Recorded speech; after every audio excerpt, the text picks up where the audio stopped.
In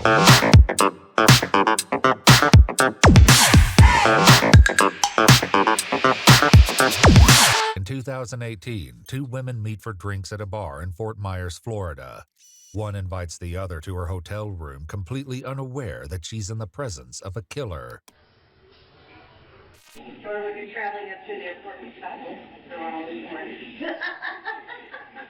Can I see there's something much? This encounter sets off a chilling chain of events, linking their meeting to a gruesome crime 1,000 miles away. Now, investigators across state lines must work together in a race against time to put an end to the ruthless crime spree before the killer strikes again. You're gonna find a body there. Somebody better look. The following report is based on police records, and most of the footage has never been seen before until now. On April 9th, 2018, dispatchers in Lee County, Florida receive a call from a motel manager with reports of a chilling discovery. 911, what is your emergency? Yes, this is at Marina Village, Snug Harbor down in Fort Myers Beach, and there's a dead body in one of the units. Her body's covered in towels and there's blood in there. The manager explained that several units were experiencing a plumbing issue, and every other unit had been checked except for room 404. Heavy, When I walked in there, I said, front desk, and no one answered, and the master bedroom was closed. And all the stuff was there, so I didn't want to interrupt thinking there was nothing there. But my boss said, no, go in and make sure, because there could be in that particular bedroom. So I went back up, and I opened up the master bedroom, and the door to the bathroom was closed with towels on the outside of it. So when I went to open up the door, something was blocking it, and I got scared. Too afraid to investigate alone, the manager asked residents in the neighboring rooms to peek inside. Brave volunteers came forward to help, unaware of the nightmare waiting for them on the other side of the door. There was a towel against the door. The door was partially open. We tried to push on it, and we were hitting something. So I looked around the door, and she's laying on the floor with towels over her, and she was bleeding. You could see blood under her towel. The towel would look to be under her head. That's all I could see. Officers quickly arrived to find a woman lying on the bathroom floor with what appeared to be 2 gunshot wounds. A towel had been draped over her body, and the air conditioning was lowered to a frigid temperature of 61 degrees.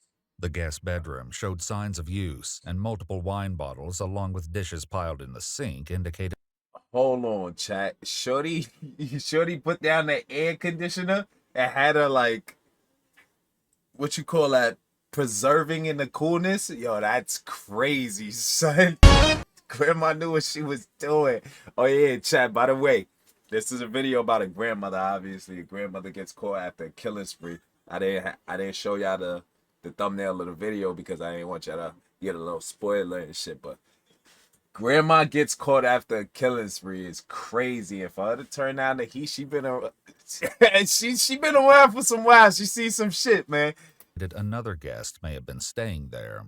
Whoever it may have been was nowhere to be found. Police discovered that room 404 was rented by 59-year-old Pamela Hutchinson, who was captured on surveillance checking into the Marina Village condominium 6 days ago on April 3rd. Barely made it by the bell. Pamela Hutchinson. How are you today? Good. You're right, the traffic was... Is your driver's license on a credit card? Pamela reaches into a small silver purse, which was later discovered in her motel room. However, her credit cards and identification were missing. More importantly, she checks into the motel alone, raising questions about who was in the room with her. Searching for answers, investigators continue reviewing the tapes, unaware of the unnerving mystery that's about to unfold. At 3:44 p.m., Pamela pulls into the parking lot of Marina Village in a white Acura with Florida license plates. Shortly after checking in, My fault to keep stopping it, but yo, how much you want to bet this is about some affair or some shit? Cause, bro, what? I don't understand. Like, I'm trying to piece it out in my head before the video actually gets to its climax. Like, you know what I mean? Like, I always gotta like pre-analyze the video, you know what I'm saying? So I know how to react to it. But this is kind of crazy because like a grandmother doing that shit is wild. Like, what could really make a grandmother go off?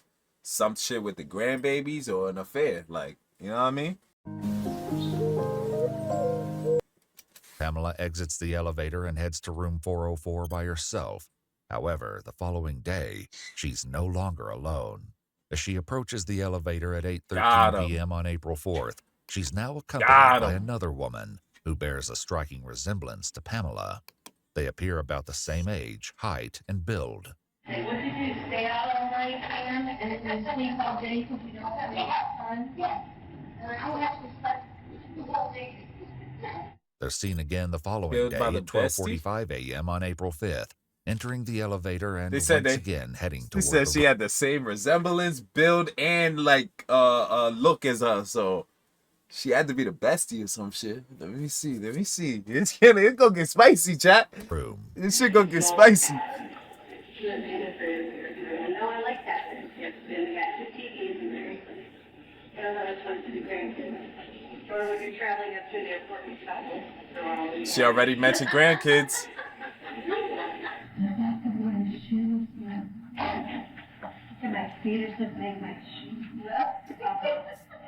Further investigation revealed that Pamela was traveling to Fort Myers Beach for a funeral to be with her friend, who was scattering the ashes of her late husband. The friend last saw Pamela at lunch on Wednesday, April 4th, and later received a text saying she'd extended her stay to April 5th. However, when she sent a text to Pamela at 10 p.m. on Thursday, she received no response. Surveillance footage shows the unknown woman meeting with Pamela at a restaurant on April 5th at 5:14 p.m. They share a high five, engage in lively conversation, and have a few drinks at the bar.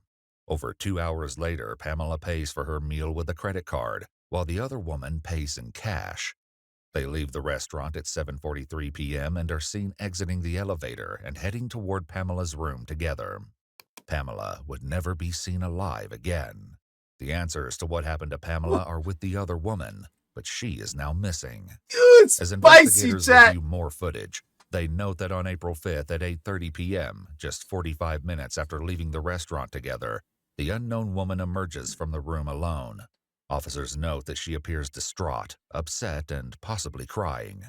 As they continue observing the footage, the woman's next actions leave investigators deeply suspicious of her involvement. On the morning of April 6th at 6 a.m., the suspect heads to the elevator carrying the same purple luggage bag that Pamela had been seen with earlier.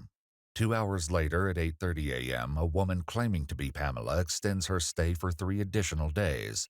She provides a credit card over the phone, but oddly, the card doesn't match the one used for the reservation. Minutes later, the suspect begins making several trips to and from the parking lot. Pamela's car is seen backing into a space in front of a white Cadillac Escalade.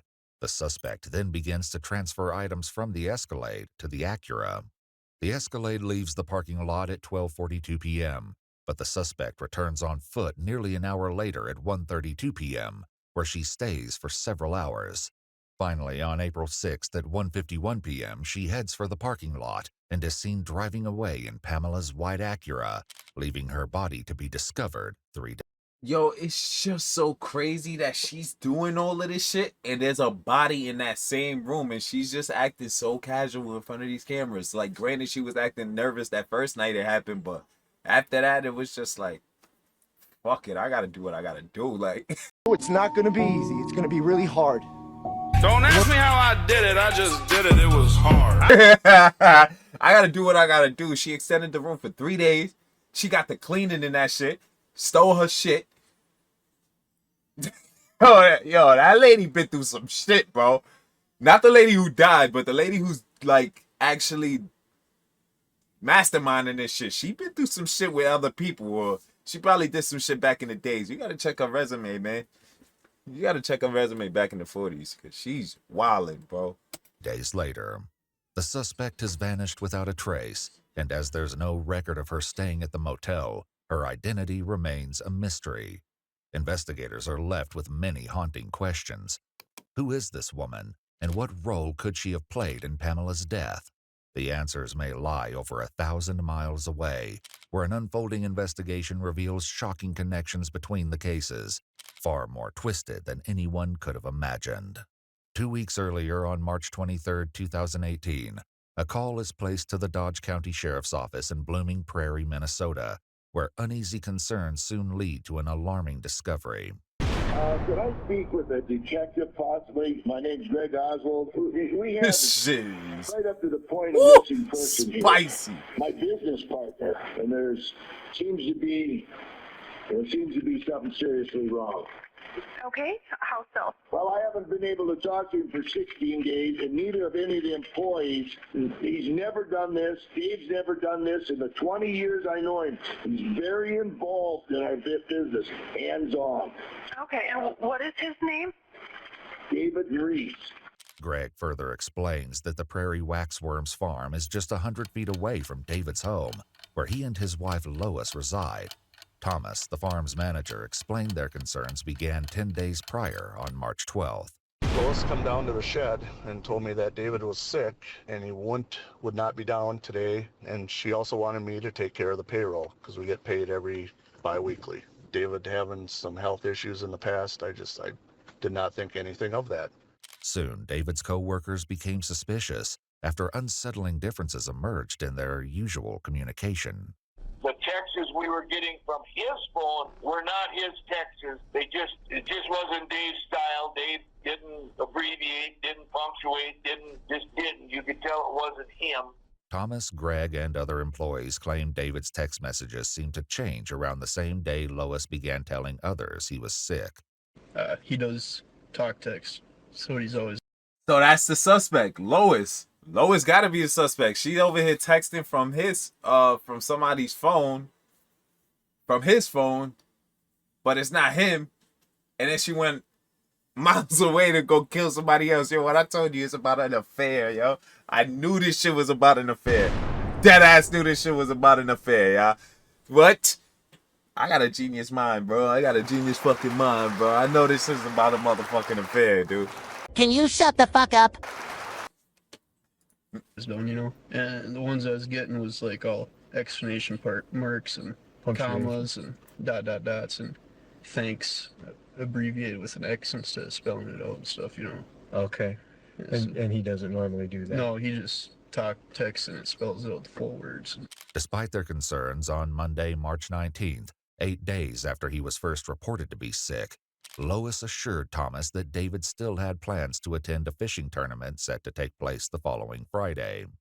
March 23rd, I watched the live weigh-in of the Cabela's Masters Walleye Circuit that David was supposed to be at, according to Lois. When they announced David's name, I did not see him, and I became very concerned. He then called Greg, David's business partner, who contacted local police to perform a welfare check on David. Deputy Hoffman from Dodge County Sheriff's Office arrived at the house on March 23rd at 6:49 p.m., but no one answered the door. Through the window, he noticed the television and gas fireplace were on. With nothing seeming out of the ordinary, the deputy left, unaware of the horrifying secret hidden inside the house. We were so frustrated sitting there talking to these people. Mental health people are going to go out and check, and that guy says, "You're going to find a body there. Somebody better look." Determined, Greg once again calls Bloomington Prairie Police. This time, officers Peterson and Peach returned to the house. One officer boosted the other, lifting him just high enough to peek through the bathroom window. Lying on the bathroom floor was the body of 54-year-old David Reese. Though investigators in Minnesota would have no way of knowing it. She got a what do you call that? When like people were like, she's like obsessed or some shit with like bathroom killing. Like she killed the other lady in the bathroom. She killed this dude in the bathroom. Put him in the fucking bathroom. Get him out of here. Come on. Could imagine how many other people she killed in the bathroom. The chilling discovery of David's body would soon reveal haunting parallels to Pamela's death in Florida. David was discovered in an advanced state of decomposition, with a green-colored blanket laying over his body, in a similar manner to the towels draped over Pamela. He had multiple gunshot wounds to his torso. The window was left open, bringing the temperature in the room to a chilling low of around 30 degrees. The eerie similarities raise harrowing questions. Is this simply a coincidence, or the beginning of a brutal killing spree? She's a fucking mastermind. Minnesota investigators begin looking for Shorty is a she's villain, dude. Found. In an effort to trace her movements, they review local business surveillance, starting from the last time the couple was seen together. On March 11th, David and Lois both enter their local general store. David walks out at 9:01 a.m. and would never be seen on surveillance footage again. The following day, Lois explains to Thomas that David has fallen ill and would begin using David's phone to text his coworkers. However, as Thomas explains, it was more than the unusual text messages that left him concerned that something was terribly wrong. Nah, that's a real friend right there, man. That's a real fucking friend right there, bro. If you could acknowledge that these texts aren't the same as your boy has been texting you, then you know what something is down, bro. You know something went down, bro. You are my best friend. If I'm dying, you dying with me. Ain't no choice. And that's exactly what he did, bro. He's looking at these text messages like, yo, bro, who the fuck is this, bro? There's been times I got texted from my mans and I'm like, nah, that's not you. Like, you wouldn't say some shit like this, bro. Who the fuck is this? And then it turns out to be somebody else and they be like, LOL, yo, what's good? You know what I'm saying? Like, but bro, that's MVP friend shit right there, bro. That's MVP friend shit right there, bro. Not gonna lie, that's MVP friend shit right there, bro. That's where my drive slips go and all our checks from our customers. Okay. I did my route on Friday, yesterday, and I noticed everything was missing out of there. All the checks out of the money bag. On Monday, March 12th, Lois enters Citizen State Bank, approaching the counter with a check from David's account, written to her in the amount of $1,000. The teller fails to notice that David's signature doesn't match the previous ones on record. Over the next several days, Lois would use David's credit card at several establishments, including a liquor store, Vandal's Family Market, and multiple times at the Woodfire Grill, a not only is this bitch a killer, she's a thief. Casino in Northwood, Iowa, just across the Minnesota border. Meanwhile, Greg confronts Lois about the missing checks from Prairie Wax Worms. I sent her a text that I'd been informed there was checks missing out of the office, so I had to call the county sheriff, report stolen checks. And if you know anything, let me know. So she called me back in a couple hours and said, well, I got the checks. Dave sent me down to get them. They're up at I got them. At that point, I said, Lois, I need to talk to Dave. There's nothing. And I said, Lois, put Dave on the phone. And the last thing, she says, Dave, don't roll over, and then hung up. On March 16th, Lois would return to the Citizen State Bank with another check from David's account, written to herself for $2,500. The teller once again fails to notice the signature and gives her the funds in cash. As her shopping spree continued, Lois walked into a Fantastic Sam's hair salon in Austin, Minnesota on March 17th. Yep, she came in and she was going to be going out for St. Patrick's Day. Living a normal life like you ain't do some shit is wicked, bro. That's some wicked shit, bro. You like really twisted in your fucking 3 head. days later, You're on twisted, March 20th, Lois is once again spotted on camera at the general store, this time wearing the same hoodie that David was wearing on the last day he was seen alive. Wow. At this point, David hasn't been seen in 9 days. Over the next 2 days, Lois returns to the bank, depositing over $8,000 into David's account at the drive-thru before transferring the money back into her account. I'm just in awe that they would take a check from one company to Prairie Wax Worms and let her cash them. But it looks like about 12 grand minimum, 14,000. Okay, so they were actually the company checks? Yep. Well, not Prairie Wax Worms. It was our customers' checks who had paid us, made payable to Prairie Wax Worms. Lois would hit the Diamond Joe Casino again on March 22nd, where her unusual behavior caught the attention of a casino regular. Just kept acting like she was real suspicious on who people were and what was going on, you know? Like she wasn't quite sure of her surroundings, who she could trust and who she couldn't. Okay, so paranoid basically? Yeah, kind of. Finally, on March 23rd, when David fails to appear on the fishing tournament's live stream, Lois steps into the Citizen State Bank for a final time. She presents a $7,500 check from David's account, writing Spring Trip in the memo. After the teller delivers the cash, Lois takes David's white Cadillac Escalade and vanishes. It would later be discovered abandoned on Fort Myers Beach in Florida.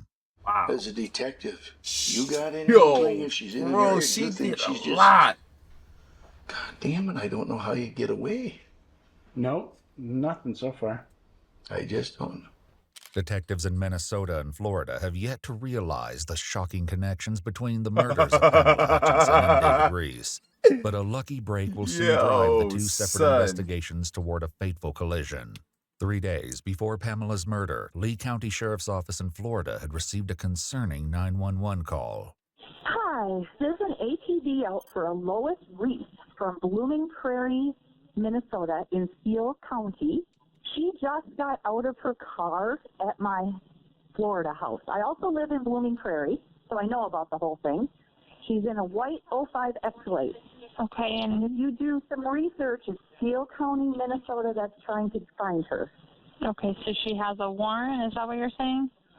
Yes, for the possible murder of her husband and for sure for embezzling charges. Earlier the same day, the 911 caller, Tessa's daughter in Blooming Prairie, received a call from a woman named Stormy Liberty, who claimed to be Tessa's friend and asked for her address. Stormy Liberty was later identified as an alias that Lois used when opening a cell phone account. She was gone by the time police arrived, and just 3 days later, Pamela's life came to a tragic end. Now, after Pamela's death, as one deputy reviews the security footage from the Marina Village Motel, he recognizes the woman with Pamela as Lois Reese, based on Tessa's 911 call from 3 days ago. I do rentals, so she had a little notepad like she was going to rent, but that's what I thought. And then she got out, and she saw me. I said, "Can I help you?" And she looked at me and she said, "Oh, I'm in the wrong place." And she quick got into her Escalade. You said it was a 2005 white Escalade? Yep, pearl-colored Escalade. After being recognized in the surveillance footage, Lois is officially named a person of interest in Pamela Hutchinson's murder. On April 10th, investigators in Florida contacted Minnesota law enforcement, requesting a photo to confirm their suspect, and finally, information between the two investigations was shared. With evidence connecting Lois to more than one murder, she looks like investigators are left. She looks like she doesn't do. Like, that's why you can't trust people, bro. She looks like a grandmother who just loves her grandkids, makes cookies, plays gospel music in the crib. No cap, bro. Look at her face. Look at her face, real fucking good. Look at this lady. Look at this woman's face, bro. Look at this woman's face. You know what? As a matter of fact, I need to catch this right quick. This is gonna be my thumbnail right here. This is gonna be my thumbnail right here, cause she did a lot, yo. She did a lot, bro. With this loving face, she did a lot. Is she finished, or is she planning to strike again? While following her trail, those who knew her begin to share a troubling history with investigators, one that hints at a possible motive for her ruthless actions. My grandpa passed away and she got her inheritance, and she was so unbelievably bored out there at that house. And the only time she was happy is when she'd have the grand. Bro, she got $200,000 for this nigga's death, bro? And she the one who did it? No fucking shot in hell, dude. Her inheritance, and she was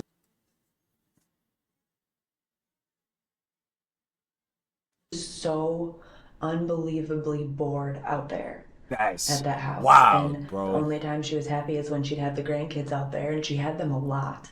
Okay. My kids and my brother's kids were there a lot. If she wasn't at, with us, like her kids or her grandkids, she was probably at the casino. And I had told my dad and I told her that I was getting concerned with how much she was going there. And she's like, Bria, it's just something for me to do. It's fun, but I don't have a problem. She blew through hundreds of thousands of dollars there. I had no idea it was that bad. With Pamela's credit cards missing, investigators begin to trace where they may have been used. On April 6th, a woman claiming to be Pamela Hutchinson entered a Wells Fargo and withdrew $5,000, as seen in still images provided by the bank. The distinctive white hat, sunglasses, and blue shirt are the same clothes she was wearing in the surveillance footage at Marina Village. So, does she have a gambling problem, or? Oh, absolutely.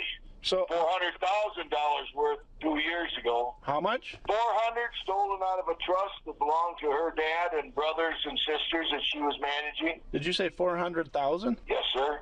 As investigators No, continue to follow, not a fucking chance. So she came from money and she's just out here doing wild shit, bro. Cause, bro, what? 400 bands, bro? She stole from her sisters and everybody to blow that shit on gambling, bro. Gambling, yo, bro, stay away from gambling, bro. Young ones, stay in school. Do what you gotta do. Go to college. If you don't want to go to college, focus on the trade. Because nobody gonna tell you that in the real world. Focus on the trade. Focus on the trade or some shit if you're not gonna go to college. But bro, don't be out here doing shit like this, bro. She's a bug out. She's a motherfucking bug out, bro. Lois's trail. Receipts show that she withdrew $1,500 from an ATM on April 7th, one day after leaving Marina Village in Pamela's stolen car. How did he make it so she couldn't have any money? Do you know? Well, I think the last go-around, you got to read between the lines with me. This is just conversation with Dave and I. I know all credit cards were taken away. I know she had no bank account. She wasn't a signature on any of his accounts. Investigators also discovered that Lois had recently checked into the Hilton Hotel in she Ocala, was cut Florida off for a day, using Pamela's credit cards and forging her signature on the She room was cut service off. receipts. She had to kill him All to the get money back stuff on. That's came up crazy, after bro. he realized, that she has a bad gambling problem, and she went through all that money. Like, she was put on like lockdown. Like she couldn't have access to any money. And I told her many times, like, I understand why my dad was doing that. I get that, but I just told her that she should just, like, come live with me or my brother, because it wasn't like a good situation to be in for either one of them. Brianna further explains that the financial issues Lois faced as a result of her gambling problem led to an attempt to take her own life 2 years prior. My dad found out about something, probably money related, I'm guessing, and he was yelling at her, and I don't know, he said a bunch of awful things to her. Yo, chat, on a different note, chat, I gotta, like, this is crazy, but should I react to this? Should I react to this? Look at what son just said to this. Like, that's some wild shit, bro. My boy say he got a 4-hour documentary on Dirk's 6 bodies, bro. Like, bro, how you out here dry snitching like that, bro? I told you a lie to you. I definitely 100% finna call the police. I'm definitely finna snitch. The many murders of Lil Durk. And then you got all the deceased pictures right next to him. Like, bro, you're really a bug out, bro. You're really a bug out. Like, people be doing some weird shit for some clout, bro. Left to go to the bank, Weird and she said shit. that she That's just weird, felt like bro. it would. That's top She just 5 didn't want weird, bro. Not going to deal with it anymore. Sure. As Brianna continues to explain Lois's financial troubles, she recalls a recent situation involving her disabled sister, Kim, that landed her in legal trouble. My mom actually took care of my aunt for like 2 or 3 years. She lived with her, and was really, really, really awesome, and like did everything by the book that she was supposed to. And when she got into gambling, I think she took some money from my aunt Kim. Okay. They were going back and forth. My mom skipped the court thing. Her lawyer was gonna settle for like $30,000, but then my mom, like, her behavior, she just doesn't address anything. She just pretends like it doesn't happen, so she didn't go to court. And because she didn't, they put like a full judgment, so like $100,000 is, I think, that they're trying to get from. Yeah. Though Lois's alleged gambling history provides valuable insight for the detectives, they still have yet to establish her current whereabouts or the driving factor behind this horrific crime spree. With Lois's location and her motives still unclear, the fear that she may be armed, dangerous, and hunting for a new victim fuels their efforts as they continue following her trail. On April 8th, one day before Pamela's body was discovered, Lois attempted to use Pamela's credit card at an ATM in DeQuincy, Louisiana, but the transaction was declined. Investigators learned that Lois then traveled to another casino in Louisiana and won a $1,500 jackpot. As the interviews continue, One investigator brings up a possible concern that may make finding Lois an even more challenging endeavor. I was just wondering if she was like, could make it to where she looked something different with makeup beyond the hair color, that she had some kind of a talent of, what do you call the people out? Oh, makeup artist? Makeup artist, yes. But I don't think that, but I think that she was skilled enough with makeup that she could make herself look a little different. But I would say Wicked. with a gambling problem, yeah, and now she's got time on her hands, right, she'll be at a casino. However, Lois's son Billy has a far more grim expectation for how this fugitive search may end. Based off her past actions, I'd say, I don't know, finding her alive probably isn't very good, as sick as that sounds. Right. She's obviously tried to do it before. I think this is a little bit more serious than that was, spending money. Right. Right. You think she has any means of doing that, or? Of hurting herself? Yeah, if she killed my dad. At 11:16 p.m. on April 8th, Pamela's stolen Acura is seen traveling westbound on Interstate 10 in Lafayette, Louisiana, and once Your more son on just a gave license you plate up. reader in Texas before the trail goes cold. With Lois continuing to cross state lines, a U.S. Marshals task force takes over the investigation and issues a BOLO for Lois Reese. She's now wanted for 2 murders, grand theft auto, financial theft, and identity theft. As the case gains national attention through widespread media coverage, she earns the nickname. Look, even in her mugshot, she still looked like a regular old lady. That's crazy, bro. Like, how do you even have the heart to do this at your age, bro? Like, yo, you just can't trust people, bro. You really can't trust people. Not no shape, way, or form, bro. Can you trust somebody? Because look, she looks like a normal person, and she just earned the nickname Killer Grandma. Like, bro, what? Name Killer Grandma. News outlets nationwide ask anyone who sees Lois or her vehicle to come forward. When a promising tip brings investigators one step closer to ending her reign of terror, one question remains: can they get to her before she disappears once again? At 6:58 p.m. on April 19th, over a week since she was last spotted on traffic cameras, Lois enters Dirty Al's restaurant on South Padre Island in Texas, just 30 miles from the Mexican border. She lingers upon entering, taking a moment to look at the posted menu near the main cash register. It isn't long before an employee sees Lois and stands watch. As she suddenly makes for the exit, the 2 male employees briefly converse before following her.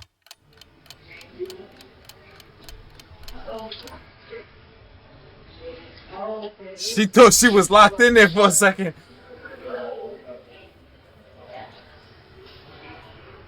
Get the license plate. That's the Florida license plate. Well, she was driving a Florida license plate. Where? Right here, that white car. That couldn't hurt. The man takes down her license plate and local authorities are contacted. Police arrive at 7:50 p.m., nearly an hour after she left the building.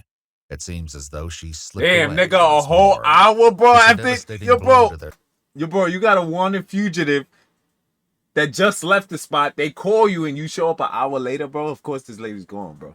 Police! Help! Police! Help! Of course, this fucking lady is gone, bro. Of course, the fucking lady is gone, bro. Search, but in a shocking twist of events, while officers wait for someone who can show them the surveillance footage, they begin to search the conjoined parking lot and spot the stolen car at the restaurant next door. They enter the restaurant and find Lois sitting at the bar, talking with an unknown male, but wait for backup before moving in for the arrest. At 8:25 p.m. on April 19th, multiple officers move in and finally make an arrest, unaware of just how close Lois may have come to claiming a third victim. With Lois now in custody, one chilling question remains unanswered. What drove Lois to commit not one, but 2 brutal acts of murder? Lois, what's your last name? Yeah. I'll try it out. Right now, you're going to be detained.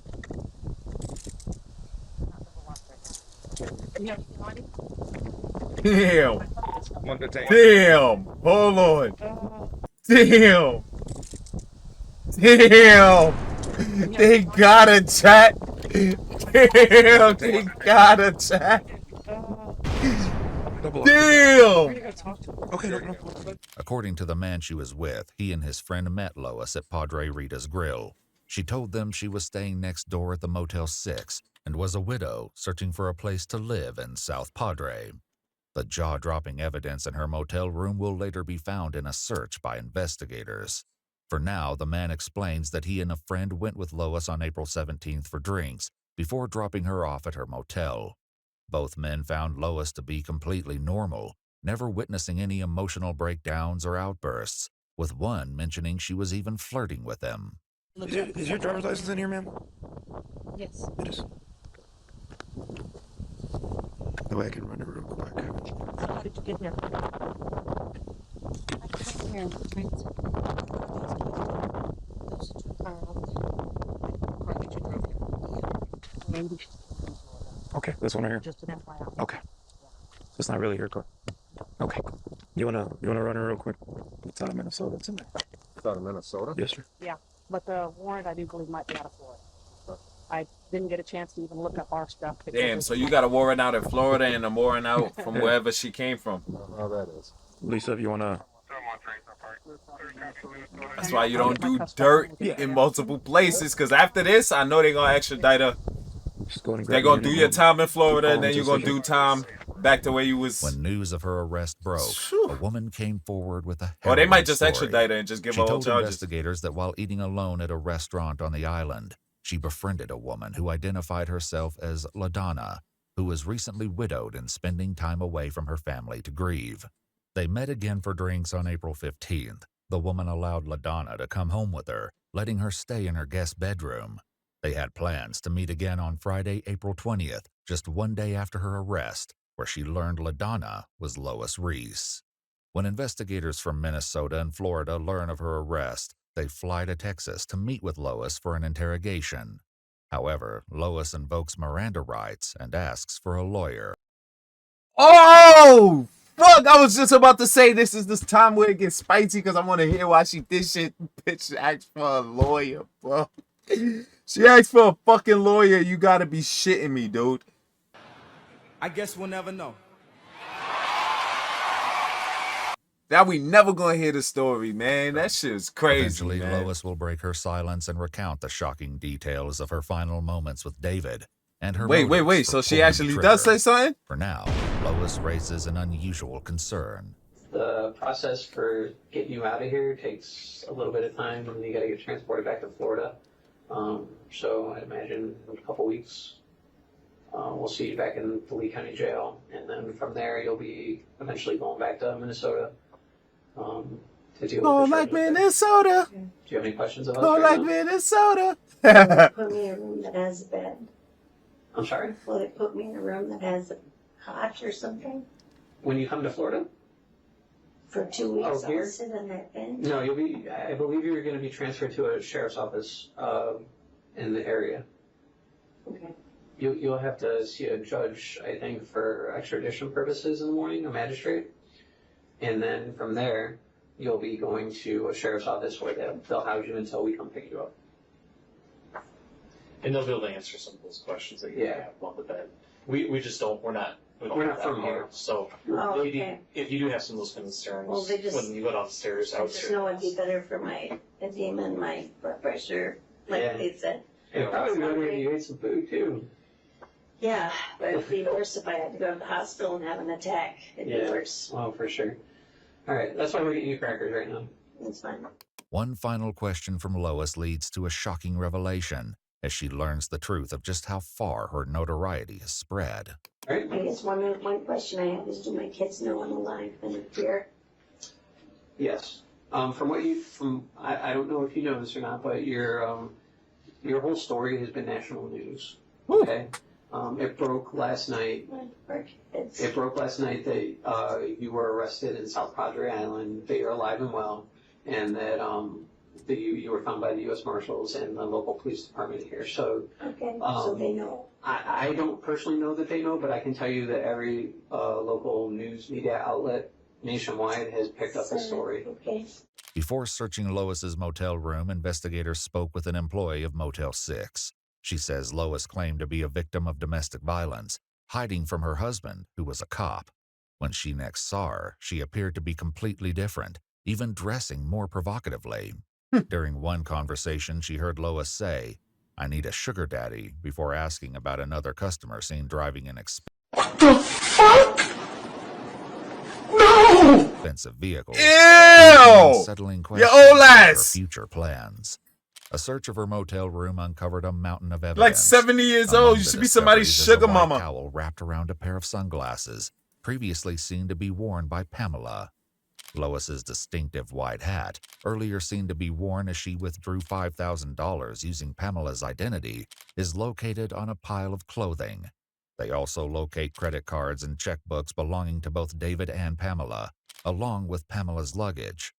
A road atlas is found, and tucked within its pages is a brochure for a casino in Eagle Pass, Texas. Why do you even keep They shit? also Like, why do uncover killers Pamela's keep driver's shit? license, Like, and at finally, souvenirs. I don't 2 understand loaded that part. firearms. With a mountain of evidence against her, Lois is extradited to Florida and held without bond to face charges for the murder of 59-year-old Pamela Hutchinson. To avoid the death penalty, Lois pleaded guilty on December 17, 2019 to 1 count of first-degree murder, grand theft of a motor vehicle, grand theft of property, and criminal identity theft. She later returned to Minnesota to face charges for the murder of 54-year-old David Reese. At a hearing on August 11, 2020, in the auditorium of a Minnesota high school, after delays due to coronavirus, she pleaded guilty to first-degree murder and shared with the judge her version of what happened on the fateful night of March 5, 2018. Can we hear that? According to Lois, she and David had a heated argument following their grandson's basketball game. She claims David handed her a loaded firearm, encouraged her to turn it on herself and take her own life, saying, "Maybe you will get it right this time." In her own words, she explains, "He was right in front of me, and I looked right at his heart and I pulled the trigger."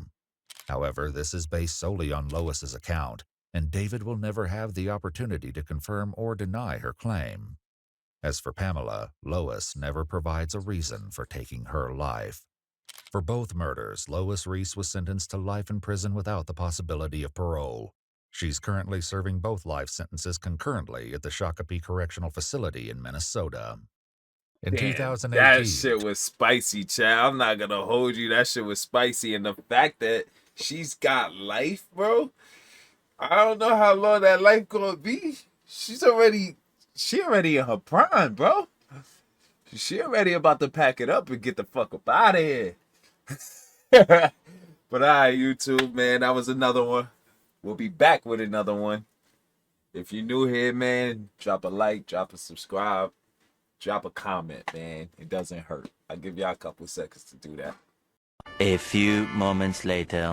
Alright, we should be done with that now. But stay tuned, man. Another video dropping soon. And if you're still here in the chat, we about to rock out with some racing games. So join me on twitch.tv at socevito, kick.com at socevito, and YouTube. We gonna stay live here too, man. Socevito out.